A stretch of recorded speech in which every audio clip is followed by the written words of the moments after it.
Bonjour, ici Richard de Bessonnec au Francophone Amérique. Nous sommes aujourd'hui avec Guillaume Asselin. Bonjour Guillaume. Bonjour. Merci d'accepter de venir chez nous pour nous parler de votre recueil Fronde, qu'on peut se trouver aux éditions Main libre. Main libre, voilà. Je vais vous demander, juste pour nous mettre dans le feu de l'action, de nous lire un texte qui peut-être vous définit un petit peu, en tout cas ce qui a trait à ce recueil. On vous écoute. Bien sûr, donc il s'agit du poème liminaire, un poème en prose, puisque le recueil est composé de poèmes en vers et en prose. Alors voici, pour donner le ton, un souffle fuse des fonds, brasse les peaux, charge, bondit, vole les sources, les bêtes et leurs bouches. Ouvrir le sombre comme un sort d'effroi, un hâle d'écho, un ventre d'orage. C'est l'auge où je bois, la langue qui voit. N'être que pour brûler et dire la nuit, fronde aux mains d'un faux. Quelle musique plus belle que celle d'une pensée en proie. Tonne les plaies, la peur et l'appât. J'ai voulu le noir, perdu mes yeux, trouvé le fou. Un couteau s'est mis à chanter entre mes os. C'était passé tout retour sans appel ni secours. J'espérais le pire et j'ai su. Rien ne nous sera épargné qu'en trembler, accompli. Merci bien, formidable. Alors, ça m'amène une question tout de suite. Qui êtes-vous, Guillaume Asselin? Je pourrais donc répondre en déclinant mon état civil, mais je vais plutôt vous répondre par un poème. Celui-ci, donc, dans une des premières sections du recueil. Je ne suis moi-même qu'une rumeur, un mot tombé par terre, autour duquel des mains ont forgé un berceau pour aimer ce que la nuit allait en faire. Un voile posé sur la douleur d'un nom que je m'entraîne à quitter en avouant mon mystère. Dites-moi, Rimbaud, c'est qui? Est-ce que c'est vraiment l'allumeur? Est-ce qu'on peut dire ça? Il y en a quelques-uns, mais Rimbaud, certainement, fait partie des grands allumeurs. C'est la voyance rimbadienne pour moi et un sommet. J'aime le côté voyou de Rimbaud.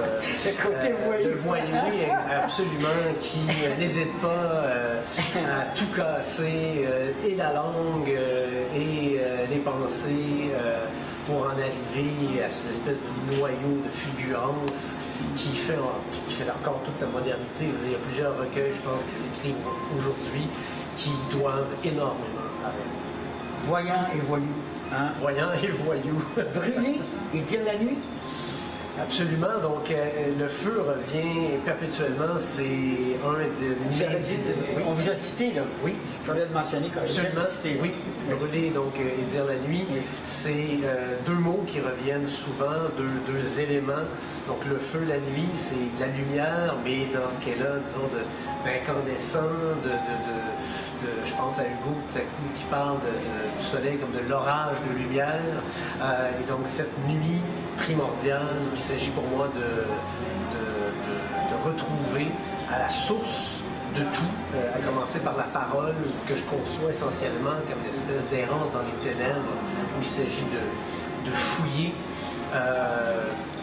fouiller comme ça, donc dans le noir, jusqu'à temps de mettre la main sur quelque chose et peut-être de trouver donc l'image ou le mot qui permettra d'en préciser les contours sans l'enfermer dans rien de trop défini non plus.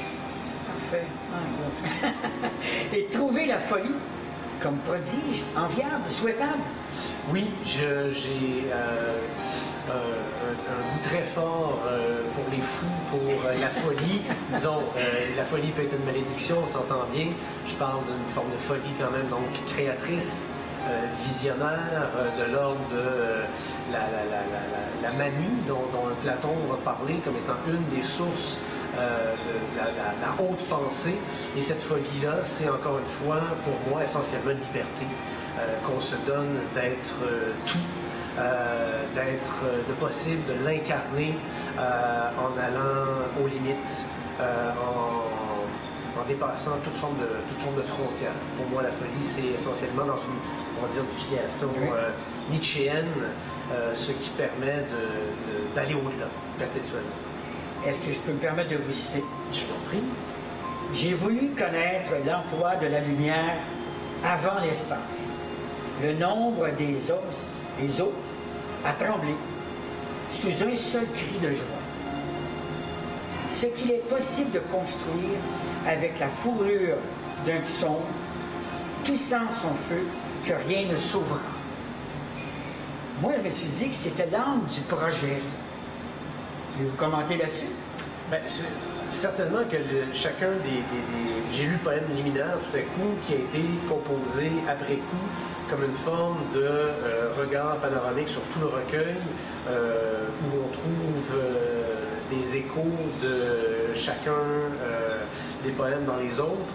Ça fonctionne comme une espèce de système comme ça d'écho, mais certainement il y a là, donc on parlait tout à l'heure, juste avant l'entrevue, du bonheur d'écrire.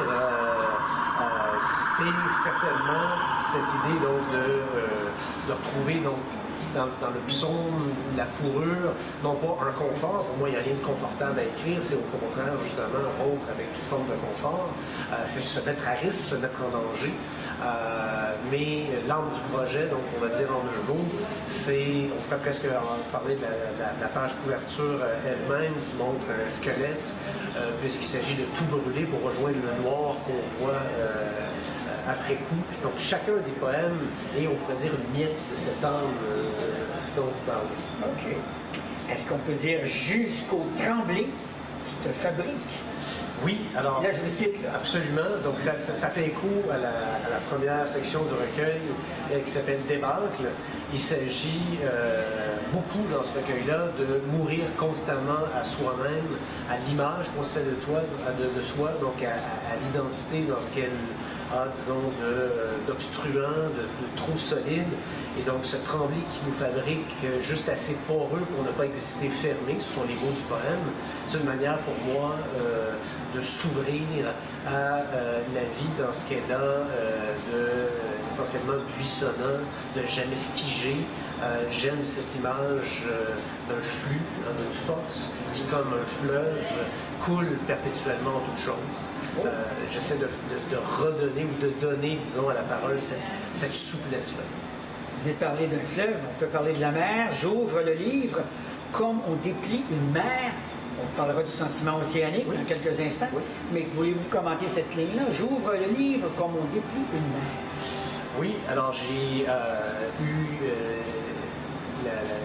chaque vague que l'on voit peut être comme une page d'un livre qu'on tourne, mais c'est aussi ouvrir un livre, c'est ouvrir une fenêtre sur l'infini, comme la mer, qui est pratiquement sans horizon, qui est tout le possible. La mer, c'est ce qu'on en voit et beaucoup ce qu'on n'en voit pas. Ce sont les profondeurs dans lesquelles il s'agit de plonger. Alors le livre, pour moi, est cette fenêtre est là, ouverte sur l'au-delà, un horizon qu'il s'agit peut-être d'atteindre, ou en tout cas de contempler, et cette profondeur dans laquelle il s'agit de plonger, de s'aventurer. Le sentiment océanique maintenant. On a un passage, je vais vous demander de me le rappeler, oui, qui est en lien avec ce sentiment. On pourrait peut-être le définir ici rapidement, suspension du temps et de l'espace, etc. Je vous laisse commenter. Le sentiment océanique, c'est, on le connaît notamment par un échange qu'ont eu Freud, donc père de la psychanalyse, et Romain Rolland, donc un écrivain. Freud étant, disons, plus rébarbatif à tout ce qui s'approcherait de la mystique. C'est plutôt Romain Rolland, en fait, qui l'a défini. Qui l'a défini, effectivement. Et c'est essentiellement une manière pour une conscience, je dirais, de s'élargir et de coïncider avec le vivant. C'est une façon, finalement, pour le moi d'épouser le monde en se fondant dans le monde comme dans une mer, pour reprendre donc cette image-là. Je vous cite. Oui. Alors, j'ai vu des merveilles, des bouts de vie commune, des fleurs, des pluies, des robes, des mots d'enfants, et leur jeu devenir poème sous mes yeux. Moi, je trouve ça océanique. Oui, c'est beau. Oui, oui, mais ça nous... Oui, dans le poème juste qui précède celui-là, je pense, je dis quelque part donc, que j'ai arrêté de vouloir construire les choses et de simplement dire l'événement, être dans la pleine présence et à partir... Pour moi, la poésie, essentiellement, c'est un état d'être, c'est un état de conscience, une écoute élargie, ample, ouverte, où on se met, on revient à cette même voyance donc invadienne, on se met à voir le monde fluer, j'ai envie de dire. Les sportifs connaissent le terme de flow. Tout se met donc à danser. On a parlé de danse aussi précédemment. Tout devient une danse. Et c'est pour moi donc une expérience. Le poème authentique porte l'empreinte de cet état-là. Ce qui en fait l'authenticité, c'est précisément ce qui fait qu'on vibre en lisant un poème, c'est qu'il y a quelque chose en nous, même d'obscur, qui reconnaît là une expérience qui a été faite quelque part dans l'espace et dans le temps. J'écris pour ne pas devenir la mort, c'est bien ça, du récit tapis en chacun. Donc, oui, il s'agit encore une fois, tout le poème et tout le recueil est une façon de suggérer la nécessité de se libérer de toutes les entraves. L'identité en fait partie, et dans cette identité-là, elle est construite par un récit, celui qu'on se fait, le récit social dans lequel donc, on est emboîté, qui est consolidé par toute une existence prisonnière d'une forme de déterminisme de ce que Freud va appeler le roman familial. Alors, j'écris pour me libérer de ce déterminisme-là. Et de la même façon qu'un roman ou un récit peut libérer, il peut aussi donc nous emprisonner si on ne sait pas en sortir, un peu comme un acteur de théâtre qui s'emprisonnait toujours du même casting et qui ne serait pas capable de faire la différence entre le personnage qu'il est à un certain moment donné et tous les autres personnages qui sont susceptibles. Donc, est-ce que vous prenez conscience du fait que vous vous libérez par l'écriture? Comment est-ce que ça se... Concrètement, comment est-ce que vous le sentez? Est-ce que vous le notez dans votre vie quotidienne, dans certains... Oui, il y a dans l'écriture, pour moi c'est une forme de méditation en acte, où il s'agit de, je dirais, noter des moments de ce que j'appellerais donc de haute conscience, où véritablement on est, parce qu'il ne faut pas se le cacher, on n'est jamais aussi présent qu'il le faudrait, on est perpétuellement aspiré dans le tourbillon du quotidien, dans les soucis, et on se met à perdre finalement donc cet état de conscience océanique qui permet donc d'habiter pleinement le présent. Donc l'écriture pour moi, c'est une façon effectivement de s'ancrer. Et lorsqu'on relit un poème que qu'on a soi-même écrit, on retrouve finalement une version de soi-même qu'on a pu être il y a 2 jours, il y a 1 an, et ça nous permet peut-être de réhabiter un peu mieux le présent dont on s'était peut-être éloigné depuis le moment de cette écriture. Okay. Et pourtant, je voudrais commencer avec Jean-Pierre Bouvier qui vient d'intervenir. Merci Jean-Pierre. Vous faites allusion au monde des anciens, des hommes d'une époque révolue, mais qui le rejoint encore aujourd'hui. De quelle façon on trouve, je vois le mot ici, ce n'est pas une parole, mais un silex. Et j'ai pensé à l'homme anthropologique. Oui. Bien, il y a, disons, dans la primitivité, puis je n'emploie pas le mot au sens donc d'art premier, d'homme et de femme premier, première, un contact avec la matière. Je dirais qu'il y a, c'est dans un de mes poèmes, là, il y a une image peut-être qui est suggérée, c'est celle de la manière dont tout à coup le monde se dévoile à l'homme qui sort des grottes et qui a devant lui un ciel qui est en soi une page de grimoire. C'est pour moi un état de civilisation, d'humanité, où rien n'aurait déjà commencé à être banal comme aujourd'hui, où tout est un décor. C'est-à-dire que ce qui me fascine finalement pour moi, pour l'âme primitive, elle est poétique. C'est pas pour rien qu'on fait toujours un lien entre l'enfant, le poète, le fou et le primitif. Ils ont en commun essentiellement d'avoir gardé cette fraîcheur du regard, où on n'habite pas un décor de carton-pâte, on habite un monde qui est animé de 1000 voix. Ben, je pense que c'est ça que vous voulez faire avec vos textes. Je fais l'amour à des phrases impossibles. Plaisir charnel de l'écriture. Absolument. Je commente avant de continuer. Oui.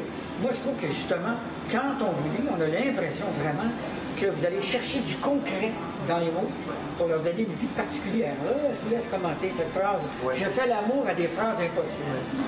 Il y a pour moi une érotique de l'écriture comme une érotique de la pensée. Donc, contre toute une tradition, on va dire,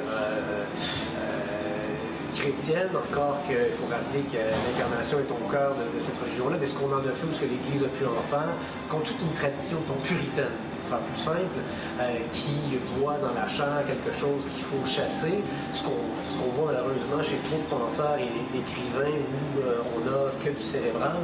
Il y a pour moi une vraie nécessité d'incarner la pensée, de retrouver donc les matières. Et le modèle même de la rencontre avec le monde, c'est les traits érotiques où tout à coup, donc, on s'éveille à cette expérience formidable de se retrouver deux dans le même sang. Hein. Il y a cette idée-là de deux faire un, hein, deux chairs qui en font une seule. Le moi et le monde, pour moi, devrait donc être dans cette étreinte-là, dont le poème est d'une trace ou un témoin. Je vous cite là-dessus. Vertige dehors, dedans, dessus, dessous, demain, ici, maintenant, rugir, 20 fois nos corps et leur voracité au flanc des gouffres. Oui. Il y a donc, je pense dans le poème, c'est une rythmique, un allaitement qu'on retrouve exactement au cœur même de non, pour moi, il y a véritablement, je parle à un moment donné dans un poème de refaire le monde en rafale, de jouir ébloui. Oui. La jouissance est barrée là, à bien des égards. Il faut oser jouir. Dans l'écriture, il y a ça, le corps érotique, le corps charnel, la chair du monde qu'il s'agit de rejoindre, exulter, exalter. Quand ravir m'invente. Quand ravir m'invente. Foudroyer. Donc, il y a cette idée d'une espèce de crucifixion, mais jouissive, où on est débarrassé de toutes ces raideurs qui nous empêchent de vivre et qui plongent, il faut le dire quand même, donc l'existence dans lequel on est plongé, qui manque tellement, effectivement, de cette capacité de s'extasier, de s'émerveiller, mais de jouir aussi à plein. Corsaire crépite plus fort que moi, c'est mon crâne, ses sabres, ses canons, son carnaval à relais, qu'aucune tuerie ne contente. Suit la toute fin, l'ultime fin du texte. Alors, je vais vous demander de nous la lire, on va terminer là-dessus. Je veux rappeler que, donc, le livre est publié chez Main Libre. Le texte, le recueil s'appelle Fronde. Voilà. Je vous laisse terminer avec cette lecture, s'il vous plaît. J'aimerais que vivre nous arrive plus souvent. Que vivre arrive comme une balle dans le cœur. Une charge de gnou à queue noire au cœur du cœur. On ne pourrait plus oublier de lancer. Il ferait beau jusque dans la peur. Merci. Merci Richard. Ça sera pas, c'est la fin.